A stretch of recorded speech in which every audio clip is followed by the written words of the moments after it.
CM Revanth Rahul పై fire అయ్యారు BRS working president KTR. రైతు కూలీలకు నెలకు 1000 రూపాయలు ఇస్తామన్నారు, ఇచ్చారా అని ప్రశ్నించారు. ఎన్నికల్లో హామీలిచ్చి అధికారంలోకి వచ్చిన తర్వాత ఆ హామీలను విస్మరించిన రాహుల్ ను ఉరితీయాలని విరుచుకుపడ్డారు కేటీఆర్.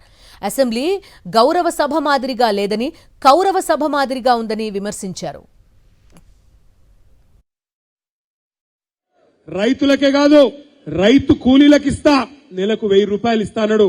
25 నెలలు అయిపోయి వచ్చిన 25,000 మరి ఎవరిని ఉరి తీయాలి? ఎవరిని ఉరి తీయాలి? రేవంత్ రెడ్డిని కాదు. రేవంత్ రెడ్డిని చాలా చేయాలి గాని రేవంత్ రెడ్డి లాగుల తొండలు ఇడిచి పెడదాం తర్వాత. గాని ఉరి తీయాల్సింది రాహుల్ గాంధీ అనే హౌలగాన్ని. ఈ హౌలగాన్ని మన మీద రుద్దినా ఆ హౌలగాన్ని ఉరి తీయాలి. ఇక్కడ మాట్లాడదామంటే అది గౌరవ సభ లెక్క లేదు, కౌరవ సభ లెక్కున్నది. మందబలంతోని మీదవాడు, ఒర్లుడు, తిట్టుడు, బూతులు మాట్లాడే ఇవాళ బూతుల సభ తప్ప అదేమన్నా శాసనసభ లెక్కుందా? ఒక్కసారి మీరు ఆలోచించాలని చెప్పి నేను కోరుతా ఉన్నా. కేసీఆర్ నువ్వు రా అంటాడు. కేసీఆర్ గారు ఒక ప్రెస్ మీట్ పెడితేనే నీ లాగు దడిచిపోయింది. నువ్వు కేసీఆర్ గారి గురించి అసెంబ్లీకి రా రా అంటే ఆయన గిన్న వస్తే గుండాకి అక్కనే వస్తాడు ఆయన పొట్టోడు. కేసీఆర్ ను ఉరి తీయాలన్నట. ఎవడు చెప్తుండు? ఈ బడివే రేవంత్ రెడ్డి గాడు కేసీఆర్ ను ఉరి తీయాలని మాట్లాడుతున్నాడు. ఎందుకు తీయాల ఉరి? ఎందుకు తీయాల ఉరి?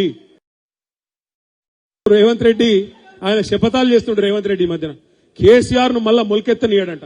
నేను ఆయన చెప్తున్నా రేవంత్ రెడ్డికి, నువ్వేంద్రా కేసీఆర్ ను మొలకెత్తనీయకపోయేది? తెలంగాణనే మొలిపించిన మొగోడు మొనగాడు కేసీఆర్.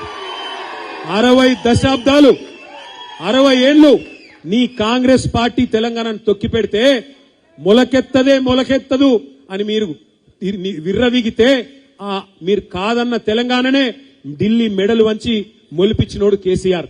నువ్వేంది కేసీఆర్ ని పీకేది? కేసీఆర్ చెప్పు కాలి ధూళికి కూడా నువ్వు సమాధానం కాదు. ఇవాళ ఏదో అడ్డిమారి గుడ్డి దెబ్బల ముఖ్యమంత్రి అయినవు, ఇంకో 3 ఏళ్లు టైంపాస్ చేయి. ఇదివరకు కూడా ఒకడు ఉండే కిరణ్ కుమార్ రెడ్డి అని, ఇవాళ యాదుకున్నాడు ఎవరికన్నా?